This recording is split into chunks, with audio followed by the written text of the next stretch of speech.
I know. Kaya nga kailangan ko pa magpag-good shot ng more pa, di ba? Para talagang mapapayag ko na sila.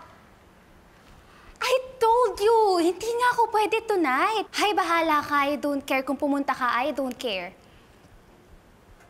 Asa ka pa na pagtatakpan ako ng maid na yon? Long story.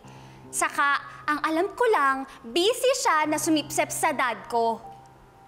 As if. O sige na. I have to go. Bye. Narinig mo yon? Sinadya ko talagang marinig mo yon. Hoy! May kausap ba ako? Alam mo yung ayaw ko sa lahat? Yung hindi ako pinapansin. Ayoko na makipagtalo sa'yo, Trixie. Kausapin mo na lang ako pag hindi na mainit yung dugo mo sa akin. Wow! Talagang kapal ng mukha mo, no? Talagang iiwasan mo ako? Eh, paano kung may iutos ako sa'yo, ha?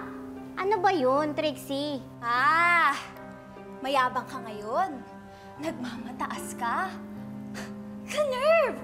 Porket anak yung turing sa'yo ng dad ko, you could just treat me like this? Umiiwas lang ako sa gulo. Kaya kung wala kayong ipag-uutos... Then I command you to tell me! Ano ba yung ginagawa mo kay Dad, ha? Why does he always defend you?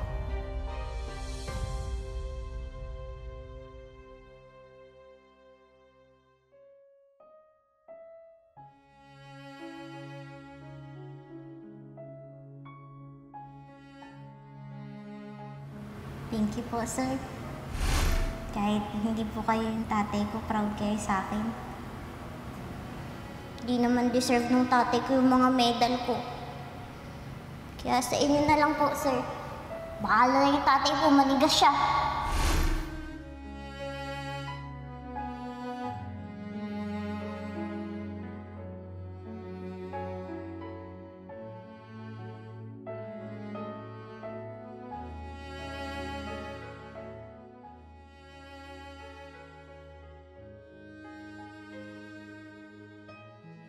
Anak mo rin ba siya para ma-torn ka kung sino yung kakampihan mo sa amin ng dalawa? Oo. Parang anak ko na rin ang turing ko kay Lilet. Han? What are you still working on? What's that? Patricia, tungkol kay Lilet. Tungkol na naman kay Lilet. What about her?